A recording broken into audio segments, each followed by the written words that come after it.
49 అంటే సంతానం, 49 అంటే సంతోషం. 39 ఆంధ్రప్రదేశ్, తెలంగాణ.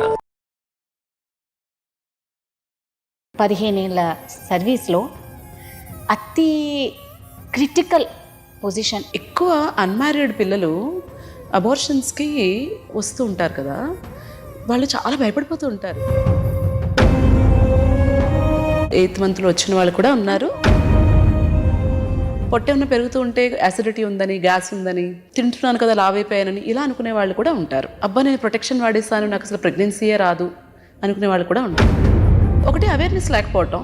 మామూలుగా ఇప్పుడు అబార్షన్స్ బాగా చేసుకుంటారు కదా, కానీ దానివల్ల హెల్త్ ఇష్యూస్ మాత్రం సివియర్గా వస్తాయి కదా. ప్రాణం పోయే వరకు కూడా వెళ్ళొచ్చు.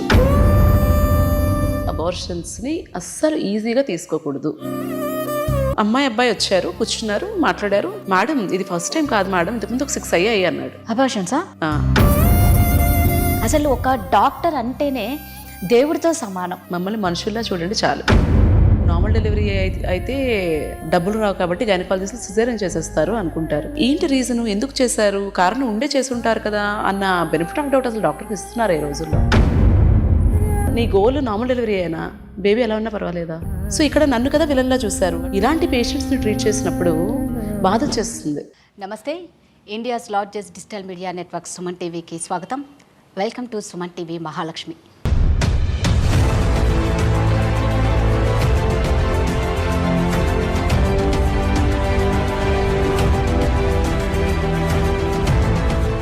తల్లి జన్మనిస్తే డాక్టర్ పునర్జన్మనిస్తారు.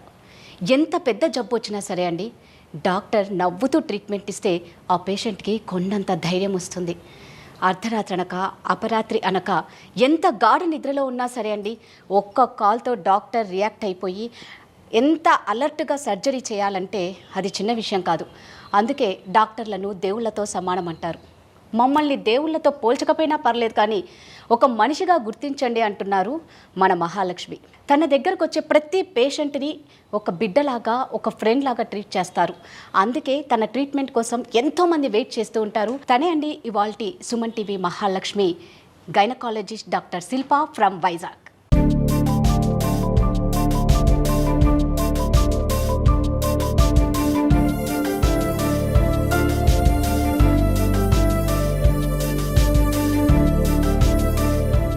నమస్తే అండి. నమస్తే శిల్ప గారు, నేను ఆల్రెడీ ఈ మహాలక్ష్మి గురించి నేను చెప్పా. అంటే మీ లైఫ్ అంతా చాలా కూల్గా వెళ్తుంది, ఆడుతూ పాడుతూ. అంటే ఏ బాధలు వచ్చినా మీరు తట్టుకోగలుగుతారు కాబట్టి ఈరోజు ఇంత హ్యాపీగా నాకేమీ లేవు అని కూల్గా ఉండగలుగుతున్నారు. ఫస్ట్ శిల్ప గారి బాల్యం గురించి తెలుసుకోవాలని ఉంది. ఇంత హ్యాపీగా లైఫ్ని ఎంజాయ్ చేస్తున్నారు కాబట్టి. హ్యాపీనెస్ అన్నది ఒక మనిషి పర్స్పెక్టివ్. ఒకళ్ళు ఇంత ప్రాబ్లంకే చాలా పెద్ద ప్రాబ్లం ఉంది అనుకోవచ్చు, ఒకళ్ళు పెద్ద ప్రాబ్లంని కూడా నాకు ఏ ప్రాబ్లం లేదు అనుకోవచ్చు. సో ఎప్పుడు కూడా ఒక మనిషి 100% హ్యాపీగా ఉంటారని కాదు, ఎప్పుడు కూడా సాడ్గా ఉంటారని కాదు. మనం మన లైఫ్లో ఎదురైన సిచ్యుయేషన్స్ని ఎలా హ్యాండిల్ చేస్తాము అన్న దాని మీద డిపెండ్ అవుతుంది. మీరు చెప్పినట్టే I'm very fortunate to have a beautiful family. అమ్మ నాన్న, తమ్ముడు, ఇప్పుడు హస్బెండ్, ఇన్లాస్ అందరూ చాలా బాగా చూసుకునేవాళ్ళే. అలా అని లైఫ్లో ఎప్పుడు కష్టాలు లేవు అని కూడా కాదు. మా చిన్నప్పుడు పల్లెటూరులో పెరిగాను. 7 కజిన్స్ అందరం ఉండేవాళ్ళం కలిసి. పూర్ పీపుల్ అని చెప్పాం, కానీ కొంత జాగ్రత్తగా ఉండేవాళ్ళు కదా ఇదివరకు రోజుల్లో. సో అంత యాడిక్వేట్గా ఫ్రూట్స్ కానీ ఫుడ్ కానీ అంటే మరీ ఎక్కువగా అలా ఇప్పుడున్నట్లయితే ఉండేది కాదు. సో పల్లెటూరులోనే చదువుకున్నాను 6th క్లాస్ వరకు, 6th 7th క్లాస్ వరకు. తర్వాత తెలుగు మీడియంలోనే చదువుకున్నాను నేను 10th క్లాస్ వరకు. తర్వాత సడన్గా ఇంటర్మీడియట్ ఇంగ్లీష్ మీడియంలోకి షిఫ్ట్ అవటం, ఆ ట్రాన్సిషన్ కొంచెం ఇబ్బంది పడ్డాను. తర్వాత మళ్ళీ ఎంబీబీఎస్ అడ్మిషన్కి, తర్వాత మళ్ళీ ఎంబీబీఎస్ అంతా పీజీ అడ్మిషన్కి. ఎవరి లైఫ్ స్మూత్గా ఉంటుందని అనను, కానీ మంచి సపోర్ట్ సిస్టమ్ ఉంటే మనకి చిన్న చిన్న కష్టాలు ఎదురైనా కూడా మనం ఓవర్కమ్ చేయగలం. ఎగ్జాక్ట్లీ. అండ్ ఇంకొకటి ఏంటంటే, ఈ కొంతమందికి ఇన్హరెంట్గా నేచర్ ఉండొచ్చు, ఏ కష్టమైనా ఫేస్ చేసే యాటిట్యూడ్ ఉండొచ్చు. అందరూ ఒకలా ఉండరు కదా. సో ఇది మనం పిల్లలకి చిన్నప్పటి నుంచి కూడా వాళ్ళకి పెంచాలి. కష్టం తెలియకుండా పెంచాను నేను అని గొప్పగా ఫీల్ అవుతారు చాలామంది. That is not right. Reality తెలియాలి. పిల్లల పెంపకం నుంచి కూడా మనం అది వాళ్ళకి అలవాటు చేయాలి. అప్పుడు రేపు పొద్దున ఒక కష్టం వచ్చినా కూడా వాళ్ళు తట్టుకుని నిలబడగలుగుతారు. సో అన్నిటికీ నిజంగా తట్టుకునేలా పేరెంట్సే పెంచాలేమో. పెంచాలి. అండ్ ఇప్పుడు ఒక యూట్యూబ్ ఛానల్ సక్సెస్ అవటము, కెరియర్ టేక్ ఆఫ్ అవటము, ఒక హాస్పిటల్ పెట్టుకోవడము, ఈ సిచ్యుయేషన్లో ఉన్నాను. బట్ ఇది ఎప్పుడూ లేదు కదా, దీనికి ముందు స్ట్రగుల్స్ కూడా ఉన్నాయి. అండ్ చాలామంది ఏమనుకుంటారంటే ఈ సోషల్ మీడియా వచ్చిన తర్వాత జరుగుతున్నవి ఇవి. కనిపించిందే నిజం అనుకుంటారు. కరెక్ట్. ఇప్పుడు మనం నవ్వుతూ ఒక పిక్చర్ పెట్టాం అనుకోండి, అబ్బా వీళ్ళ లైఫ్లో మొత్తం హ్యాపీనెస్సే ఉంది అనుకుంటారు, ఏం కష్టాలే లేవనుకుంటారు. కానీ మనకు తెలియదు కదా, ఇప్పుడు మీకు నేను నవ్వుతూ కనిపిస్తున్నాను, నాకు ఎన్ని ప్రాబ్లమ్స్ ఉన్నాయి మీకు తెలియదు కదా. సో కనిపించినంత నిజం కాదు. ఎవరు కష్టం ఫోటో తీసి పెట్టుకోరు కదా సోషల్ మీడియాలో. పెట్టుకుంటావా? మనం ఏడుస్తూ అని ఫోటో తీసి పెట్టుకోం కదా. సో ప్రతి మనిషి హ్యాపీగా ఉంటారు, వాళ్ళ కష్టాలు లేవు, నాకే కష్టాలు ఉన్నాయి. ఆ విక్టిమ్ మైండ్ సెట్ అనేది మాత్రం నాకు నచ్చదు. దీనికి ఎగ్జాంపుల్ ఏంటంటే, ఒక లేడీని నేను ట్రీట్ చేశాను, మేబీ 1 year అయినట్టుంది. చాలా మందిని పేషెంట్స్ని చూస్తాం కదా, అన్ని గుర్తుండవు, బట్ కొన్ని ఇన్సిడెంట్స్ గుర్తుండిపోతాయి. ఆవిడ ఏంటంటే చాలా దీనమైన స్థితిలో ఉన్నాను, నేను చాలా హెల్ప్లెస్ అని చాలా వీక్గా వచ్చారు. ఏమైందమ్మా అంటే, ఇక్కడ ఇంత దెబ్బ ఉంది. ఏమైందమ్మా అంటే, మా బాబు కొట్టేశాడమ్మా నేను నన్ను అని చెప్పాడు. ఏం చదువుతున్నాడు అంటే ఇంజనీరింగ్ చదువుతున్నాడు. ఇంజనీరింగ్ చదువుతున్న బాబు 40 ఏళ్ల తల్లిని కొట్టడం ఏంటి, ఎందుకు అలా అయింది అంటే, ఏం చేస్తామమ్మా నా పరిస్థితి అంతా, నా హస్బెండ్ నన్ను వదిలేసి వెళ్ళిపోయారు, మరి ఈ హస్బెండ్ లేనప్పుడు పిల్లలు ఎలా ఉంటారు, ఇలాగే కదా ఉంటారు, ఎందుకు ఉండాలి, అదే కదా, ఎందుకు ఉండాలి, మిమ్మల్ని మీరు నేను పెథటిక్, నాకు చేత కాదు, నేను ఇంతే అని మీరు యాక్సెప్ట్ చేసి మీరు ఒక వీక్ ఉమెన్ అయినప్పుడు ఆటోమేటిక్గా మీ పిల్లలు కూడా మిమ్మల్ని అలాగే చూస్తారు. మనకి మనం రెస్పెక్ట్ ఇచ్చుకోకపోతే మనకి ఎక్కడ రెస్పెక్ట్ దొరకదు, ఫ్యామిలీలోనూ దొరకదు, బయట దొరకదు. సో ఆ విక్టిమ్ మైండ్ సెట్ అనేది ఉండొద్దు అంటాను నేను. కష్టాలు ఎవరికైనా ఉండొచ్చు, నాకు చాలా పెద్ద కష్టం వచ్చింది 3 ఏళ్ల క్రితం, అది ఓవర్కమ్ అయింది, రేపు పొద్దున వస్తుందేమో ఏమో, అలాంటి లైఫ్ ఆపేయలేం కదా. అయ్యో నాకే ఎందుకు ఇలా వచ్చింది అని ఉండిపోతే ముందుకెలా వెళ్తాం, ముందుకెళ్ళలేం కదా. అంటే గైనకాలజిస్ట్ డాక్టర్ కాబట్టి రకరకాల కేసెస్ చూసింటారు శిల్ప గారు. 15 ఏళ్ళ సర్వీస్లో అతి క్రిటికల్ పొజిషన్ మీరు ఏది చూసి చాలా బాధపడి ఎమోషనల్గా, అంటే మీరు ఇందాక అన్నారు అలాంటి ఎమోషన్స్ మీకున్నాయి, బట్ పేషెంట్ మీ దగ్గరకు వచ్చినప్పుడు ఒక బిడ్డగా మీరు ట్రీట్ చేయాలి, మీరు తల్లులే బిడ్డగా ట్రీట్ చేసి ఇది క్రిటికల్ పొజిషన్ నుంచి మీరు వాళ్ళని బయటికి తీసుకొచ్చి, ఇది నాకు చాలా హ్యాపీ ఇచ్చింది ఈ కేస్ అన్నది ఏముంటుంది, మీకు అన్ని హ్యాపీ మూమెంట్సే ఉంటాయి అందులో. ఎగ్జాక్ట్లీ, అందులో ఏదైనా ఒక్కటి ఇంకా క్రిటికల్ అంటే ఇంకా మనం కొన్ని కేసెస్ హ్యాండ్ వదిలేస్తారు. బై డిఫాల్ట్ గైనకాలజీలో అవుట్కమ్ అనేది గుడ్డే ఉండాలి. ఒక న్యూరో సర్జరీ అంటే బ్రెయిన్ సర్జరీనో హార్ట్ సర్జరీనో ఒకవేళ ఫెయిల్ అయింది, లేకపోతే ఇంత రిస్క్ ఉంది ఫెయిల్ అవడానికి, లేకపోతే పేషెంట్ డెత్ అవడానికి హై రిస్క్ కేసెస్ ఉంటాయి. బట్ గైనిక్లో outcome has to be good. ఎందుకు, ఏదో డెలివరీకి వస్తారు, లేకపోతే యూట్రస్ రిమూవల్ సర్జరీస్కో, ఓవేరియన్ సిస్ట్ రిమూవల్ సర్జరీస్కో ఇలాంటి వాటికి వస్తుంటారు. సో అవుట్కమ్ అనేది ఎప్పుడు కూడా బాగా, it has to be good. So ప్రతి కేసులోనూ చాలా సాటిస్ఫాక్షన్ ఉంటుంది. ఎందుకంటే మీరు అనుకోవచ్చు డెలివరీస్ కాకుండా ఇంకేమన్నా క్రిటికల్గా హ్యాండిల్ చేశారని, మీరు అలా అనుకుంటున్నారు కదా. కానీ ఒక లేడీకి చైల్డ్ బర్త్ అనేది ఎన్నిసార్లు వస్తుంది, 1 or 2 అంతే కదా. సో ప్రతి ప్రెగ్నెన్సీ ప్రెషియస్, ప్రతి లైఫ్ ప్రెషియస్. సో ఏ కేసు హ్యాండిల్ చేసినప్పుడు కూడా ఆ బేబీ డెలివరీ వాళ్ళకి ఇస్తున్నప్పుడు వాళ్ళకి ఎంత ఆనందం ఉంటుందో నాకు కూడా అంతే ఆనందం ఉంటుంది.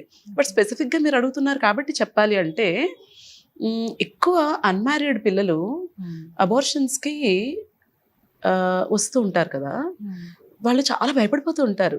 అంటే ఇమాజిన్ ఒక అమ్మాయి ప్రెగ్నెంట్ అయిందంటే అది అమ్మాయిది ఒక్కదాని తప్పు కాదు కదా. కరెక్ట్. మరి ఎవరైనా అబ్బాయి గురించి మాట్లాడతారా, నువ్వేం చేస్తున్నావు, నీకు పీరియడ్ రాకపోతే టెస్ట్ చేసుకోవాలి కదా, ఆ మాత్రం తెలీదా అని అనేస్తారు ఈజీగా కదా. పేరెంట్స్కి చెప్పుకోలేదు, సపోర్ట్ చేసే ఫ్రెండ్స్ ఉండకపోవచ్చు, అది చేసిన మనిషి కనపడ్డు ఆ టైంలో, నువ్వే ప్రపంచం అంటాడు, ఆ మనిషి కనపడ్డు, ఎక్కడికి వెళ్తుంది అమ్మాయి. అలాంటి మనిషి వచ్చినప్పుడు నేను కూడా అదే అంటే ఏమైపోతుంది అమ్మాయి. సో ఇలాగ ఒక అమ్మాయి వస్తే నేను ఏమీ జడ్జ్ చేయలేదు, అమ్మాయిని ట్రీట్ చేశాను, పంపించేశాను. వెళ్ళిపోయేటప్పుడు కాళ్ళు పట్టేసుకుంది ఓపీలో. మరి అంతే కదా, అంత ఎమోషనల్ అయిపోయింది. Is it a big thing? No, it's just an abortion. But is it a big thing for the lady? Yes, it was కదా. సో అలాంటి సిచ్యుయేషన్స్ని హ్యాండిల్ చేసినప్పుడు బాగా అనిపిస్తుంది. అంటే ఇప్పుడు నేను అడుగుతున్నా, ఒక పెళ్లి కాని అమ్మాయి మీ దగ్గరికి అంటే ఏ మంత్లో మీ దగ్గరకు వస్తారు? చాలా రకాలు చూస్తాము. 7th monthలో కూడా వస్తారు. 7th month 8th monthలో వచ్చిన వాళ్ళు కూడా ఉన్నారు. అంటే వాళ్ళకు తెలియదు అంతవరకు.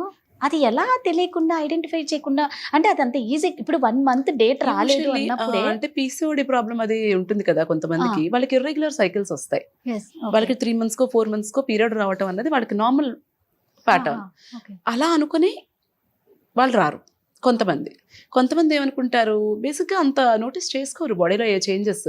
పొట్ట ఏమైనా పెరుగుతూ ఉంటే యాసిడిటీ ఉందని, గ్యాస్ ఉందని, Hmm. లేకపోతే తింటున్నాను కదా లావైపోయానని ఇలా అనుకునే వాళ్ళు కూడా ఉంటారు. Okay. మూడో కేటగిరీ, కాండం ఏదో వాడేసి అబ్బా నేను ప్రొటెక్షన్ వాడేసాను, నాకు అసలు ప్రెగ్నెన్సీయే రాదు అనుకునే వాళ్ళు కూడా ఉంటారు. అంటే కాండం వాడినా కూడా ప్రెగ్నెంట్ అయ్యే ఛాన్స్ ఉందా? చాలా 14 to 15% ఫెయిల్యూర్ రేట్ ఉంటుంది కాండంకి. ఇదంతా కొంత అవేర్నెస్ లేకపోవటం వల్ల. Exactly. అండ్ చదువుకున్న వాళ్ళు కూడా వస్తారు. ఈవెన్ నర్సెస్ కూడా కొంతమంది 5th month 6th month detect అయ్యి వస్తారు. నర్సెస్ కూడా. నర్సెస్ కూడా ఇట్స్ జస్ట్ బ్యాడ్ లక్. అదే, అంటే అంతే. ఒకటి అవేర్నెస్ లేకపోవటం, Hmm. అండ్ సెక్స్ ఎడ్యుకేషన్ కూడా లేదు కదా, అంత అసలు. ప్రివలెన్స్ లేదు కదా మన దగ్గర. అవును. ఇంట్లో వాళ్ళు మాట్లాడరు, Exactly. వీళ్ళేమో డాక్టర్ దగ్గరికి వెళ్ళి ఏదైనా తెలుసుకుందామని అనుకోరు. ఆ అబ్బాయికి నాలెడ్జ్ ఉండదు, అమ్మాయికి నాలెడ్జ్ ఉండదు. కాకపోతే అన్ఫార్చునేట్లీ సఫర్ అయ్యేది అమ్మాయే అవును. కదా. సో ఇలాంటి కారణాలు చాలా ఉంటాయి. కొంతమంది అమ్మాయిలు, పెళ్లి కాని అమ్మాయిలు, వాళ్ళకి తెలియకుండా ఏ 7th మంత్లోనో 8th మంత్లోనో వస్తే అప్పుడు వాళ్ళు ఏం చేయనీకి లేదు ఏమి కదా. చెయ్యలేరు, లీగల్గా కూడా ఏమి చెయ్యకూడదు. She has to continue the pregnancy till అంతే. టర్మ్ వరకు కంటిన్యూ చేసి డెలివర్ చేయాలి బేబీని. అది ఎలా మరి? మీరు తల్లికి ఎలా అంటున్నారు మరి బిడ్డకి? బిడ్డ ఏం అదే తప్పు అంటున్నా. చేసింది? డెలివరీ అయిన తర్వాత No, ఏంటి no, అమ్మాయి బిడ్డ ఏం తప్పు పరిస్థితి? చేసింది? 7th Correct. month లో 8th month లో మీరు ఎలాగో టెర్మినేట్ చేసేసుకుందాం అనుకుంటారు? అప్పటి వరకు అసలు అన్వాంటెడ్ ప్రెగ్నెన్సీ రాకుండా చూసుకోవడం మీ Exactly. రెస్పాన్సిబిలిటీ.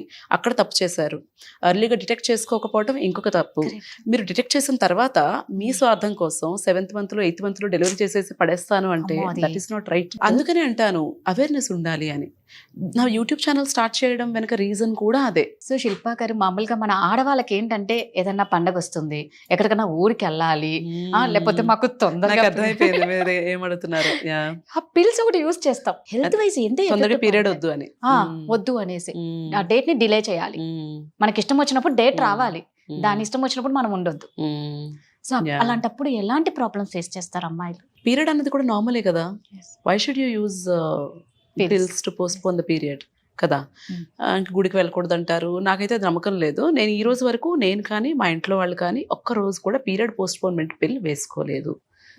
నేను పేషెంట్స్ కూడా అదే చెప్తాను, వద్దు అని చెప్తాను. అయినా కూడా వినకుండా కొంతమంది అయితే వాళ్ళ హ్యాండ్ బ్యాగ్లో పెట్టుకొని తిరుగుతూ ఉంటారు. ఏ అవసరం వచ్చినా మింగేస్తూ ఉంటారు. ఇది యాక్చువల్లీ దీని గురించి చెప్పండి. నేను ఒక స్కూల్ హెల్త్ ప్రోగ్రామ్స్ చేస్తూ ఉంటాను. ఆ స్కూల్ హెల్త్ ప్రోగ్రామ్కి వెళ్ళినప్పుడు ఒక 8th class అమ్మాయి అడిగింది నన్ను, మేడం పీరియడ్ పోస్ట్పోన్మెంట్కి పిల్స్ వేసుకుంటారు కదా, అది వేసుకోవచ్చా అని. అసలు 8th class అమ్మాయికి అది ఎలా తెలిసిందన్నది నాకు అర్థం కాలేదు. అంటే ఇంట్లో అంత ఎక్కువగా ఇంట్లో వాళ్ళంతా దాన్ని అబ్యూస్ చేస్తున్నారు. సో ఈ పీరియడ్ పోస్ట్పోన్మెంట్ అన్న రీజన్ కోసం ఆ పిల్ని డిజైన్ చేయలేదు. We all practise evidence based medicine. అంటే ఒక టాబ్లెట్ ఇవ్వాలి అంటే అది ఎందుకు ఇవ్వాలి, Yes. దానికి ఈ కండిషన్స్కి ఈ టాబ్లెట్ ప్రిస్క్రైబ్ చేయాలని ఉంటుంది. ఎక్కడ కూడా మెడికల్ సైన్స్లో పీరియడ్ పోస్ట్పోన్ చేసుకోవడానికి ఈ టాబ్లెట్స్ వాడుకోండి అని ఉండదు. ఇండియాలో మన కల్చర్ వైజ్ కొంతమంది అడుగుతూ ఉంటారు, బట్ దీన్ని అదే పనిగా అబ్యూస్ చేయకూడదు. ఒక్కొక్కసారి ఒక లేడీని చూశాను నేను, తనకి రావడమే చాలా సివియర్ పెయిన్తో వచ్చారు. చూస్తే ఐ థింక్ ఒక 1 liter 1.5 liters బ్లడ్ ట్యూబ్లో ప్రెగ్నెన్సీ వచ్చేసి అది పగిలిపోయి అక్యుములేట్ అయిపోయింది. Then I had to do an emergency surgery to save her. ఒక 3 ప్యాకెట్ల బ్లడ్ పెట్టాల్సి వచ్చింది. ఇదంతా ఎందుకైంది? ఇలాంటి పీరియడ్ పోస్ట్పోన్మెంట్ పిల్స్ వల్ల కూడా అందరికీ ప్రెగ్నెన్సీస్ ఫెలోపియన్ ట్యూబ్లోనే ఫామ్ అవుతాయి. ఆ ట్యూబ్ మూవ్మెంట్ ఏమైనా కొంచెం స్లో అయిపోయింది అనుకోండి, బేబీ వెళ్ళి అక్కడ అతుక్కొని ఉండిపోతుంది. ఇలాంటి పిల్స్ వల్ల అలాంటి ప్రాబ్లమ్స్ కూడా రావచ్చు. Why do you abuse it? ఇంకొక కండిషన్ చెప్తాను. ఒక అమ్మాయి పెళ్లి ముహూర్తాలు ఉన్న పిల్లలు వస్తూ ఉంటారు కదా, వాళ్ళు వచ్చినప్పుడు యూజువల్లీ ఏం చేస్తారంటే ఇంట్లో చేయాల్సినవన్నీ చేసేసి పీరియడ్ టైం కూడా దాటిపోయి లాస్ట్ మినిట్లో వస్తారు. వచ్చి పీరియడ్ పోస్ట్పోన్మెంట్ పిల్ కావాలి అంటారు. అప్పుడు నేను ఒకటే చెప్తా, ఇది పని చేయొచ్చు, పని చేయకపోవచ్చు. అలానే ఎక్కువ డోసెస్ వేసుకోవటము అది కూడా మంచిది కాదు కదా. ఒక అమ్మాయికి ఇలాగే పెళ్లి రేపు 1 hourలో ఉందనగా పాపం అమ్మాయికి ముందు రోజు పీరియడ్ వచ్చేస్తుంది. నేను పిల్ పెట్టిన అమ్మాయికే. ఓకే. రావచ్చు, రాకుండా ఆపలేం కదా. If you come late are if the dose is not adequate, అది రావచ్చు. బికాస్ దట్ పిల్ is not design to do that. ఆ అమ్మాయి అయితే నాకు ఇప్పుడు చచ్చిపోవడం తప్ప ఇంకొక దారి లేదు, రేపు పొద్దుట పెళ్ళుంది, నేను ఈ విషయం ఇంట్లో చెప్తే పెళ్ళి ఆపేస్తారు. వై? ఎందుకు ఆపాలి? పీరియడ్ అనేది నార్మల్ కాదా? అంటే పెళ్లి పీటల మీద కూర్చోపెట్టారు కదా, అదే ఎందుకు పెట్టకూడదు అంటాను నేను. అదే మన ఎందుకు సంప్రదాయాలు పెట్టకూడదు? అలాగే ఉన్నాయి కదా. ఎందుకు పెట్టకూడదు? దానికి మరి ఆ పిల్లల్ని అంత స్ట్రెస్ లో పెట్టడం మంచిదా? అది చెప్పండి. పోయి నాకు Correct. ఆన్సర్ ఇవ్వండి. లేదు లేదు ఓకే, నేను 100% అగ్రి అవుతాను, మీకు లేదు. సెంటిమెంటల్ వాల్యూస్ ఉన్నాయి, లేదు. మీరు పీటల మీద ఆడపిల్లని కూర్చోబెట్టకూడదు పీరియడ్ వచ్చినప్పుడు కదా. మరి ఆ అమ్మాయికి అంత మెంటల్ స్ట్రెస్, సూసైడ్ చేసుకోవాలన్నంత బాధ కలిగించడం అనేది అవసరమా? Is it fair? ఖచ్చితంగా మన సెంటిమెంట్స్ కోసం అమ్మాయిని అంత ఇబ్బంది పెట్టాలా మనం? అండ్ మీరు ఒక ముహూర్తం పెడతారు, ఆ ముహూర్తానికి అమ్మాయికి పీరియడ్ వస్తుందో లేదో తెలుస్తుందా? లేదు కదా. అంటే మామూలుగా అందుకే కదా మన ఆడవాళ్ళకి ముందు డేట్లు చూసి ముహూర్తాలు పెడతారు, కానీ ఇది న్యాచురల్ గా మన చేతిలో మీరు లేనిది. స్ట్రెస్ తీసుకుంటే గనక పీరియడ్ ఆ, డిలే అయిపోవచ్చు, టైంకి వచ్చేయచ్చు. Correct. అది మన చేతిలో ఎప్పుడైతే కరెక్ట్ టైంకి రావాలి అనుకుంటారో అప్పుడే రాదు. ఉండదు. Right. హార్మోన్స్ అన్నవి మన బాడీ ఫంక్షన్ మీద, స్ట్రెస్ లెవెల్స్ మీద అన్నింటి మీద డిపెండ్ అవుతుంది. అంటే ఇప్పుడు నాకు ఒకటే డౌట్, మరి ఆ పిల్ల ఎందుకు చేశారు? ఆ పిల్ రీజన్స్ వేరు యూజ్ చేయడానికి. Okay. హెవీ బ్లీడింగ్ అయినప్పుడు వాడతాము, ఎండోమెట్రియం ఏమన్నా కరెక్ట్ చేయాలంటే వాడతాము. పోస్ట్పోన్మెంట్ కి ఎవరు కనిపెట్టలేదే పిల్. దాన్ని దీనిగా యూజ్ చాలా ఎక్కువ అబ్యూస్ చేస్తున్నారు, పిల్లలకు కూడా అలవాటు చేసేస్తున్నారు. పోనీ ఇంట్లో పోనీ అమ్మాయి పెళ్లి ఓకే మీరు అడిగారు, పెళ్లికి వచ్చే చుట్టాలకి వాడేస్తున్నారు, ఆ చుట్టాల పిల్లలకి వాడేస్తున్నారు. ఎందుకు? మన ఇంట్లో ఫంక్షన్ ఉందంటే మనం మెయిడ్స్ చేత ఒక వాడించేస్తున్నాం. డోలో వాడినట్టే. That is not right. You should never abuse your body. Learn to respect your body. ఆ అమ్మాయి పెళ్లి క్యాన్సిల్ అయిందా? చేసుకుంది. మామూలుగా ఇప్పుడు అబార్షన్స్ బాగా చేసుకుంటారు కదా, కానీ దానివల్ల హెల్త్ ఇష్యూస్ మాత్రం సివియర్ గా వస్తాయి కదా. ప్రాణం పోయే వరకు కూడా వెళ్ళొచ్చు. అన్వాంటెడ్ ప్రెగ్నెన్సీస్, అబార్షన్స్ని అస్సలు ఈజీగా తీసుకోకూడదు. మీకు ఒకవేళ ప్రెగ్నెన్సీ వద్దు అనుకుంటే ప్రాపర్ బర్త్ కంట్రోల్ ఆప్షన్స్ ఏంటి అన్నది go to gynaecologist, discuss and use. మీకున్న సగం జ్ఞానంతో వాడేసి దానికి ప్రెగ్నెన్సీస్ తెచ్చుకొని ఏముందిలే అన్వాంటెడ్ ప్రెగ్నెన్సీ కదా అబార్ట్ అయిపోతుంది అని లైట్ తీసుకోకూడదు. రీసెంట్గా ఒక అమ్మాయి వచ్చింది, అబ్బాయి వచ్చారు, కూర్చున్నారు, మాట్లాడారు, చూశాను, ఓకేనా అన్వాంటెడ్ ప్రెగ్నెన్సీ అన్నారు. సరే టాబ్లెట్స్ ఇస్తాను అని చెప్పాను, ఫామ్స్ సైన్ చేసి రండి అని బయటకు పంపించాను. బయటకు వచ్చి మేడం మీకు ఒక విషయం చెప్పాలి అని మళ్ళీ వాళ్ళిద్దరు లోపలికి వచ్చారు. మేడం చాలా క్యాజువల్గా, మేడం ఇది ఫస్ట్ టైం కాదు మేడం, ఇంతకుముందు ఒక 6 అయ్యాయి అన్నాడు. అబార్షన్సా? 6 అబార్షన్స్ అయ్యాట. నేను అన్నాను, నేను మిమ్మల్ని ట్రీట్ చెయ్యను, మీకు మీ బాడీ మీద, ఆ బేబీ మీద రెస్పెక్ట్ లేకపోవచ్చు, నాకు ఉంది, నేను ట్రీట్ చేయను, మీరు ఎక్కడికి కావాలంటే అక్కడికి వెళ్ళండి, మీరు ఎంత డబ్బులు ఇచ్చినా నేను ట్రీట్ చేయను అని చెప్పి పంపించేశాను. ఒకవైపు అన్వాంటెడ్ ప్రెగ్నెన్సీ వచ్చేస్తే ఏం చేయాలో తెలియక కుమిలిపోయి చచ్చిపోవాలా అన్న ఆలోచించే పిల్లలు ఉన్నారు ఒకవైపు. ఇంకొక వైపు ఇలాంటి వాళ్ళు కూడా ఉన్నారు. ఏమవుతుంది, డబ్బులు చాలా పడేస్తే light. డాక్టర్ చేసేస్తుంది. No, it doesn't happen like that. మీరు పైనుంచి దూకారు అనుకోండి, ఒకసారి దూకారు దెబ్బ తగలేదు, 2 సార్లు దూకారు దెబ్బ తగలేదు, 3వ సారి 4వ సారి తగులుతుంది కదా. ఖచ్చితంగా. Similar case I've seen. Abortion కోసం వచ్చినప్పుడు ప్రెగ్నెన్సీ లొకేట్ చేసుకుంటాం, యూట్రస్లోనే ఉందా అని కన్ఫర్మ్ చేసుకొని పిల్లు ఇస్తాం. ఒక లేడీ ఇలాగే వచ్చారు, హస్బెండ్ ఎక్కడో వేరే దగ్గర ఉంటారు, చాలా ఒబీస్ లేడీ అండ్ తనకి ఆ రోజు శాక్ కనపడలేదు. నాకు ప్రెగ్నెన్సీ విజువలైజ్ అవ్వట్లేదమ్మా, ఒక వారం తర్వాత చూస్తాను అని చెప్పాను. ఆవిడ ఏం చేశారు, అంతకుముందు 7 సార్లు అబార్షన్ పిల్లు వేసుకుందిట. అబ్బా, 8వ సారి నా దగ్గరకు వచ్చింది. నేను అన్నాను, నాకు కనిపించట్లేదమ్మా, ఇప్పుడు నేను ఇవ్వకూడదు, కొంచెం వెయిట్ చేసి రండి, బ్లడ్ టెస్ట్ చేసుకుని రండి అని చెప్తే బయటకు వెళ్ళి ఎవరి దగ్గర తీసుకొని వేసేసుకుంది. సో నాకు ఒక 4 రోజుల తర్వాత కాల్ వచ్చింది ఒక హాస్పిటల్ నుంచి, మేడం మీరు ఒక పేషెంట్ చూశారు 4 days ago, మీరు మళ్ళీ రమ్మన్నారు, కానీ తను ఎక్కడో తీసుకుని పిల్లు వేసేసుకుంది, చావు బ్రతుకుల స్టేజ్లో వెళ్ళింది ఆ హాస్పిటల్కి. ఆ అమ్మాయికి ఏమైంది, ట్యూబ్లో ప్రెగ్నెన్సీ వచ్చింది, గర్భసంచిలో కాకుండా, పిల్లు వేసుకుంది, అది రప్చర్ అయిపోయింది, హెవీ బ్లీడింగ్ అయిపోయి బ్రతుకుతుందా లేదా అన్న సిచ్యుయేషన్లో ఆపరేషన్ చేశారు. Why do you do that is my question. When you have a baby, when you do not want any more kids, what is stopping you from taking a proper birth control method కదా. It's a life కదా, that is growing అంతే inside కదా. Us. ఎలాగా 1 సారి 2 సార్లు 3 సార్లు 4 సార్లు 5 సార్లు అబ్బబ్బా. ఎలా అలా? క్షణిక సుఖానందం కోసం జీవితాలు, ప్రాణాలు పోగొట్టుకుంటున్నారు. అల్టిమేట్ గా పోయేది ఆడవాళ్ళు ప్రాణాలే. I'm not saying sex is not important, but okay, go have respect your body is అదే కదా. All I'm saying. Consult doctor, use proper precaution. Is it that difficult? రోజు ఒక బర్త్ కంట్రోల్ పిల్ వేసుకోవడం డిఫికల్టా, లేకపోతే ఒక కాపర్టీ లూప్ పెట్టుకోవడం డిఫికల్టా? Is it difficult? లేదు 2 పిల్లలు ఉన్నారు, ఒక సగం పూట సెలవు పెట్టి ఫ్యామిలీ ప్లానింగ్ ఆపరేషన్ చేయించుకోవడం డిఫికల్టా? What is stopping you from doing that? So ఆ అమ్మాయి సేఫ్ అయిపోయిందా సర్జరీ? ఫైనల్లీ ఆవిడ బతికారు. అసలు ఒక డాక్టర్ అంటేనే దేవుడితో సమానం. ఖచ్చితంగా. అంటే దేవుడు తల్లి కడుపు నుంచి జన్మనిస్తే ఆ తల్లి కడుపు నుంచి బయటకు వచ్చిన తర్వాత బతికిచ్చేది డాక్టరే. సో నిజంగా అందుకే మిమ్మల్ని దేవుళ్ళతో సమానం అని అంటారు. I disagree with that. ఎందుకు? సొసైటీ చాలా చేంజ్ అయిపోయింది, మనుషుల యాటిట్యూడ్ చాలా చేంజ్ అయిపోయింది. మమ్మల్ని దేవుళ్ళ చూడక్కర్లేదు, మమ్మల్ని మనుషుల్లా చూడండి చాలు. ఎందుకండి? మేము చేసే పనికి రెస్పెక్ట్ ఇవ్వండి చాలు. ఇప్పుడు చాలా మంది ఏమనుకుంటారు, నార్మల్ డెలివరీ అయితే డబ్బులు రావు కాబట్టి గైనకాలజిస్ట్ సిజేరియన్ చేసేస్తారు అనుకుంటారు కదా. అసలు నిజంగా కారణం ఉండి చేశారా, కారణం లేకుండా చేశారా ఏమీ ఆలోచించరు. డాక్టర్స్ ఉన్నారు, దోచుకుంటారు, ఇలాగే ఆలోచిస్తారు తప్పితే ఏంటి రీజను, ఎందుకు చేశారు, కారణం ఉండే చేసి ఉంటారు కదా అన్న బెనిఫిట్ ఆఫ్ డౌట్ అసలు డాక్టర్కి ఇస్తున్నారు ఈ రోజుల్లో. చాలా వరకు డాక్టర్స్ని డబ్బులు దోచుకునే వాళ్ళలాగా చూసేస్తున్నారు. That attitude is not right. నేనేమంటానంటే ప్రతి పనిలోనూ దైవత్వం ఉంటుంది. ఇప్పుడు మీ కెమెరామ్యాన్ ఉన్నారు, ఆయన పని ఆయన కరెక్ట్గా చేయాలి, ఆ పనిలో దైవత్వం ఉంటుంది. సో నేను స్పెషల్, నేను దేవుణ్ణి, నేను ఏదో గొప్ప పని చేస్తాను అని నేను అన్ను. నేను చేసే పని నేను బాగా చేస్తే నేను దేవుడే, మీరు చేసే పని మీరు బాగా చేస్తే మీరు దేవుడే. I don't believe in God, but I believe in people. So మమ్మల్ని దేవుళ్ళ చూడక్కర్లా, మనుషుల్లా చూసి మా పనికి రెస్పెక్ట్ ఇస్తే చాలు.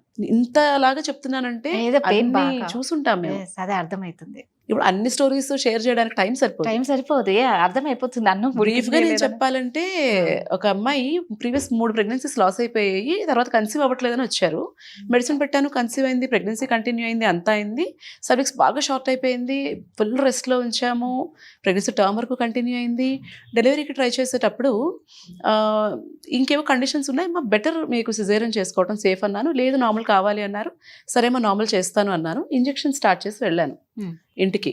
సిస్టర్కి చెప్పానమ్మా చూసుకోండి, ఫాస్ట్గా వెళ్ళకూడదు అని. వాళ్ళు ఏంటి, ఒకవేళ రెస్పాన్స్ రాకపోతే నేను సిజేరియన్ చేసేస్తానేమోనని నేను ఇంత జాగ్రత్తగా కంటికి రెప్పలా 9 నెలలు ఆ ప్రెగ్నెన్సీని కంటిన్యూ చేసి జాగ్రత్తగా అక్కడ వరకు తీసుకొస్తే, నేను ఇంటికి వెళ్ళి డ్రెస్ చేంజ్ చేసుకుని వచ్చే లోపల 3/4 బాటిల్ ఫ్లూయిడ్ పంప్ చేస్తాడు వైఫ్ బాడీలోకి.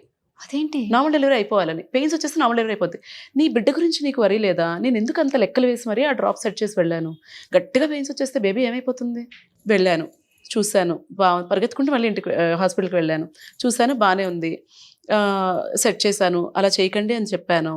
వీళ్ళు నేను ఇంటికి వెళ్ళిపోతే మళ్ళీ ఇలాగే చేస్తారనిపించి కిందనే ఉండిపోయాను రూమ్లో. అప్పుడు చెప్పాను, ఉమ్మనీళ్ళు ఏమన్నా లీక్ అయితేనా కొంచెం యాక్సిలరేట్ అవుతుంది, నార్మల్ డెలివరీ అవడానికి ఛాన్స్ బాగుంటుంది అని చెప్పాను. ఇలా చెప్పి కిందకి వెళ్ళక 5 minutesలో ఫోన్ వచ్చింది, మేడం ఉమ్మనీళ్ళు లీక్ అయిపోయాయి పేషెంట్కి అని. వెళ్ళి చూశాను, ఉమ్మనీళ్ళు చక్కగా ఉన్నాయి, మెంబ్రెయిన్ లీక్ లేదు, ఏం లేదు. కింద ఫ్లోర్ మీద చూస్తే ఎన్ని నీళ్ళు ఉన్నాయి. ఏంటి అంటే బాత్రూంలోంచి బకెట్లో మగ్లో వాటర్ తీసుకొచ్చి కింద పోసేసారట. అదేంటి, ఉమ్మనీళ్ళు లీక్ అయితే నార్మల్ డెలివరీ చేస్తానన్నాను కదా అందుకు. అంటే నీ అవుట్కమ్, నీ గోల్ నార్మల్ డెలివరీ అయినా బేబీ ఎలా ఉన్నా పర్వాలేదా? సో ఇక్కడ నన్ను కదా విలన్లా చూశారు. అంటే నేనంటే కదా నమ్మకం లేదు అక్కడ. ఎందుకు, డాక్టర్లు డబ్బుల కోసం మాత్రమే సిజేరియన్ చేస్తారు అన్న ఒక అపోహ వల్ల ఇలాంటి పేషెంట్స్ని ట్రీట్ చేసినప్పుడు బాధ చేస్తుంది. ఖచ్చితంగా ఆ అమ్మాయికి ఎప్పుడెప్పుడు బేబీ పుడుతుందా అని నేను ఎంతో ఆతృతగా ఎదురు చూశాను. ఆ కప్పులు ఎలా చూశారో నేను అలా చూశాను. ఎందుకంటే అసలు ఆ వీక్ గడుస్తుందా లేదా అన్నట్టు ఉండే తన ప్రెగ్నెన్సీ జర్నీ అంతాను. When people treat you like that, I don't want you to treat me like a God, treat me like a normal person. ఇందాక మనం అనుకున్నాం కదా, అబార్షన్ పిల్స్, కొన్ని పిల్స్ వాడటం వల్ల కూడా క్యాన్సర్ వస్తుంది అన్నారు, అది నిజమేనా? లేదు, abortion pills won't cause cancer. క్యాన్సర్కి మనం ఈ చిన్న చిన్న పిల్స్ వీటిని బ్లేమ్ చేయడం కంటే కూడా మన లైఫ్ స్టైల్ ఎలా ఉందన్నది చూసుకోవాలి. ఫస్ట్ అసలు హెల్దీ ఫుడ్ తింటున్నామా, ఎక్సర్సైజ్ చేస్తున్నామా, అండ్ రెగ్యులర్ స్క్రీనింగ్స్ ఉంటాయి. ఇప్పుడు సర్వైకల్ క్యాన్సర్ ఉంది, చాలా ఈజీ కదా డిటెక్ట్ చేసుకునే టెస్ట్, అది చేయించుకుంటున్నామా? బ్రెస్ట్ క్యాన్సర్కి చిన్న ఎక్స్రే లాంటిది, మ్యామోగ్రామ్ లాంటిది చేస్తే సరిపోతుంది కదా, అది చేయించుకుంటున్నామా? బ్రెస్ట్ క్యాన్సర్కి మ్యామోగ్రామ్ టెస్ట్ ఉంటుంది, 2 yearsకి ఒకసారి, 40 years దాటిన తర్వాత చేసుకోవాలి. ఇలాంటి చిన్న చిన్న టెస్ట్ అన్ని మిస్ అయ్యి ఏదైనా తింటే వచ్చేస్తుందేమో, లేకపోతే ఇదేమైనా చేస్తే వచ్చేస్తుందేమో అని సిల్లి రీజన్స్ గురించి ఆలోచిస్తాం తప్పితే మేజర్ థింగ్స్ మనం చేయాల్సినవి అండ్ రెగ్యులర్గా ప్రాబ్లం ఉన్నా లేకపోయినా గైనకాలజిస్ట్ దగ్గరికి వెళ్ళాలి, ఇలాంటివి మిస్ అయిపోతాం. సో అంటే ఇప్పుడు మామూలుగా ఇంటికి ఆడదే కాబట్టి అందం కానీ, ఆనందం కానీ, ఆ కళ కానీ ఇంటికి ఆడదే అనమాట. మీ దృష్టిలో ఎలా అంటారు? అమ్మాయి అంటేనే నిజంగా, అందుకే మహాలక్ష్మి అంటారు, ఒక ఆదిశక్తి అంటారు. అంటే ఆడవాళ్ళకి మా ఇంట్లో అలాగే ట్రీట్ చేస్తారు, ఆడపిల్లల్ని స్పెషల్ గానే ట్రీట్ చేస్తారు చాలా, అబ్బాయి కంటే కూడా. అండ్ ఈ రోజు వరకు కూడా ఏదైనా సరే ఆపర్చునిటీ నాకు కానీ మా తమ్ముడికి కానీ ఇచ్చే విషయంలో మా పేరెంట్స్ ఈక్వల్ గానే చూసారు. యాక్చువల్లీ మా తమ్ముడికి చేసిన దానికంటే ఎక్కువ నాకే చేస్తున్నారు పాపం ఇప్పటికీ. నాకు పాప పుట్టింది, నాకు పాప పుట్టినప్పుడు అయితే హాస్పిటల్లో వీళ్ళందరూ ఎంత గోల చేశారంటే, వాళ్ళు అన్నారు మీ ఫ్యామిలీలో అసలు ఆడపిల్ల లేదా, ఫస్ట్ టైం పుట్టిందా అని అడిగారు. సో అంత ఇంపార్టెన్స్ ఇస్తారు ఆడపిల్లలకి. బట్ దెన్ నేనేమంటానంటే, అండ్ కొంతమంది అంటారు ఆడపిల్ల ఏమన్నారు మీరు ఇందాక మహాలక్ష్మి కానీ ముందుకు అబ్బాయి అయిపోతే బాగుంటుంది. ఎందుకలా? అబ్బాయి అయిపోయిన తర్వాత ఆడపిల్ల మహాలక్ష్మి. ఫస్ట్ అబ్బాయి కావాలి, ఫస్ట్ అబ్బాయి తర్వాత ఆడపిల్ల అయితే మాకు ఇష్టం. That is wrong. సో అక్కడ నేను అంటాను ఆడపిల్ల మహాలక్ష్మిలా ట్రీట్ చేయక్కర్లేదు, దేవుళ్ళ ట్రీట్ చేయక్కర్లేదు, treat her as equal. And ఆ ఇంటికి మెయిన్ ఆడపిల్ల అన్నారు కాబట్టి ఇక్కడ I want to tell you one thing as a doctor. ఇంట్లో తల్లి ఫస్ట్ తన హెల్త్ తను చూసుకోవాలి. అప్పుడు ఇంట్లో హెల్త్ అంతా బాగుంటుంది. అమ్మలు ఏమనుకుంటారంటే నేను స్వార్థంగా ఉండకూడదు, నేను టైంకి తినకూడదు, అందరికీ పెట్టే నేను తినాలి అనుకుంటారు. That is wrong. ఇప్పుడు ఒక టిపికల్ హౌస్ అనుకుందాము, ఫాదర్ ఏమీ వంట చేయరు కదా, మేబీ 7 o'clock 8 o'clock లేస్తారేమో, పేపర్ పట్టుకుంటారేమో, 7 కాఫీ తెచ్చిస్తుంది, అప్పటికి టిఫిన్ రెడీ చేసి ఉంటుంది. పిల్లలు అప్పుడే లేస్తారు. ఈ రోజుల్లో పిల్లలు కూడా చాలా మటుకు ఏం చేయట్లేదు.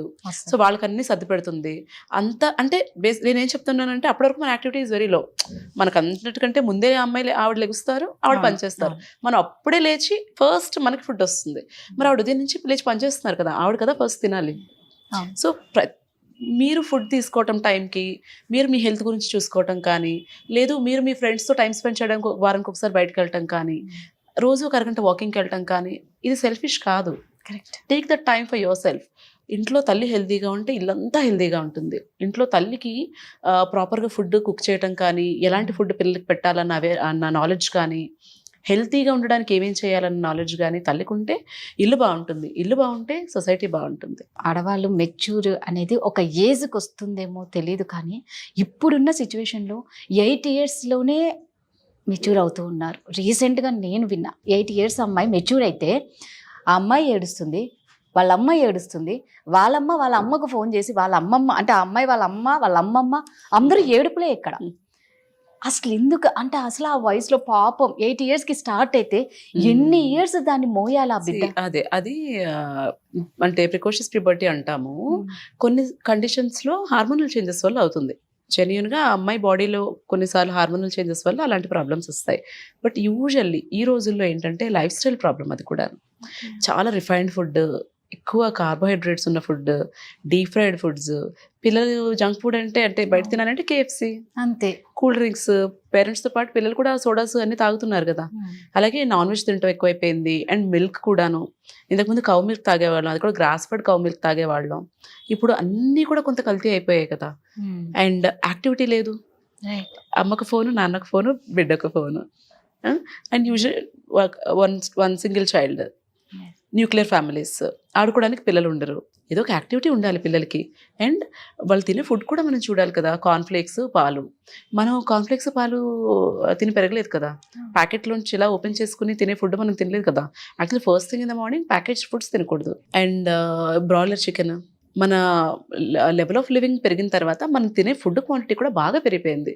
నేను మీకు ఫస్ట్ చెప్పాను, మాకు తినడానికి సరిపడా ఉండేది, కానీ బాగుంది ఇంకొంచెం తిందామంటే అంత ఎక్కువ ఉండేది కాదు. సో ఇప్పుడు ఏంటి, అబండెన్స్. అది సరిపోతుందన్నా కూడా మనం ఇంకా కొసరి వడ్డించేస్తాం. తిను. ఎంత తింటున్నారు పిల్లలు, ఎంత ఖర్చు పెడుతున్నారు. యాక్టివిటీ తగ్గిపోయింది కదా బాగా. కూర్చుంటారు, టీవీ చూస్తారు, లేకపోతే టీవీలో గేమ్స్ ఆడతారు, బయటకు వెళ్ళి ఆడుకునేది తగ్గిపోయింది. వీటి వల్ల అబ్బాయిల కంటే కూడా అమ్మాయిలు ఎక్కువ ఎఫెక్ట్ అవుతారు. అమ్మాయిలు హార్మోనల్ చేంజెస్ వచ్చేస్తాయి. దానివల్ల PCOD అని, ఇన్ఫర్టిలిటీ అని, వీటన్నింటితో సఫర్ అవుతారు. ఇదే food habits changes, life style problems వల్ల అబ్బాయిలకి కూడా వాళ్ళు పెద్దయ్యాక తెలుస్తుంది. స్పర్మ్లో ప్రాబ్లమ్స్ వస్తాయి, ప్రెగ్నెన్సీస్ రావడానికి ప్రాబ్లమ్స్ వస్తాయి. ఆ తర్వాత మామూలుగా ఇప్పుడు మా లేడీస్గా ఎక్కువ జీన్స్, ఇప్పుడు అందరికి బాగా అదొక ట్రెండ్ అయిపోయింది, మంచిగా జీన్స్ వేసుకుంటారు. సో దానివల్ల కూడా జీన్స్ వల్ల ఏమన్నా ప్రాబ్లం అంటే ఆ టైట్ క్లోత్స్ వేసుకోవటం వల్ల ఏంటంటే ఎయిర్ సర్క్యులేషన్ అన్నది ప్రైవేట్ పార్ట్స్ దగ్గర సరిగ్గా జరగదు.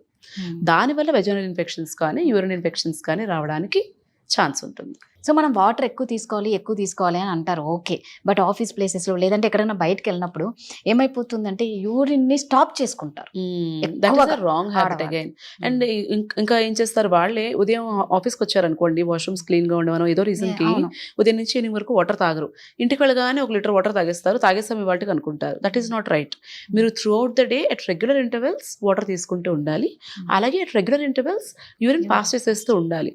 అప్పుడే ఇన్ఫెక్షన్స్ రాకుండా ఉంటాయి. సో ఇప్పుడు మామూలుగా మొబైల్స్ మనం చూసుకుంటే పక్కన పెట్టుకొని పడుకోవడం, లేదు అంటే కొంతమంది లేడీస్ బ్లౌజ్ లో, అంటే ముఖ్యంగా మెయిడ్స్ చూస్తాం మనం, బ్లౌజ్ లో పెట్టేసుకుంటారు. ఈవెన్ సెల్ ఫోన్స్ పాకెట్ లో, ప్యాంట్ పాకెట్ లో పెట్టుకోవడం కూడా నాట్ ఎ గుడ్ హ్యాబిట్.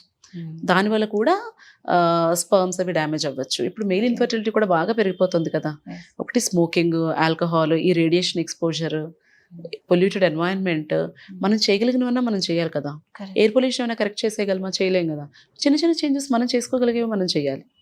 పడుకునేటప్పుడు ఫోన్ కొంచెం దూరంగా పెట్టుకోవటము, అవసరం లేకపోతే ఇంట్లో రౌటర్స్ అవి ఆఫ్ చేసుకోవటము, అన్నెసరీ వైఫై అవసరం లేనప్పుడు ఆఫ్ చేసుకోవటము, ఇలాంటి చిన్న చిన్న చేంజెస్ చేసుకుంటే మంచిది. సో ఇప్పుడు మామూలుగా ఇప్పుడు ప్యాడ్స్ పెట్టుకోవడం వల్ల కొన్ని డిసీజ్ వస్తాయి అని అంటారు. ఇప్పుడు కప్స్ కూడా వస్తున్నాయి కదా. అంటే ప్యాడ్ పెట్టుకోవడం వల్ల డిసీజ్ వస్తుంది, కప్ పెట్టుకోవడం వల్ల డిసీజ్ ఉండదు అని కాదు.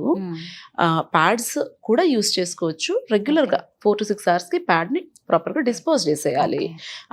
ప్రైవేట్ పార్ట్స్ అనేది క్లీన్గా ఉంచుకోవాలి. చక్కగా పీరియడ్ టైంలో కూడా వాటర్ తీసుకోవాలి, హెల్దీ ఫుడ్ తీసుకోవాలి, ఇవన్నీ పాటించాలి. Menstrual cup is a very good alternative. మనం భూమి మీదకి వచ్చినప్పుడు మన భూమి ఎలా ఉందో దానికంటే బెటర్గా తయారు చేసి మనం ఇవ్వలేము మన పిల్లలకి కానీ మన తర్వాత జనరేషన్స్కి కానీ. అట్లీస్ట్ దాన్ని పాడు చేయకుండా ఇస్తే చాలు. అలాంటివి చెయ్యాలంటే చిన్న చిన్న చేంజెస్. ప్లాస్టిక్ వాటర్ బాటిల్స్లో తాగకపోవడం, ఎక్కడికైనా బయటకు వెళ్ళామంటే ఒక స్టీల్ వాటర్ బాటిల్ క్యారీ చేయండి. పిల్లలకి ఏ డైపర్స్ అవసరం ఉన్నా లేకపోయినా వేయకండి. మీరు కూడా శానిటరీ ప్యాడ్ మానేసి మెన్స్ట్రువల్ కప్కి స్విచ్ అవ్వండి. మన హెల్త్కి బాగుంటుంది, ఎన్వైరన్మెంట్కి కూడా మంచిది. ఎనీహౌ మీ వాల్యుబుల్ టైం మాకు ఇచ్చినందుకు, వైజాగ్ నుంచి వచ్చారండి, నిజంగా మీకు చాలా చాలా చాలా thank you for inviting me. Much అండి. చూసారు కదండి, ఇవాళ మహాలక్ష్మితో బోల్డ్ అన్ని ముచ్చట్లు, బోల్డ్ అంత నాలెడ్జ్ పెంచుకున్నాం. సో మరో వారం మరో మహాలక్ష్మితో కలుద్దాం. అంతవరకు సెలవు, నమస్కారం.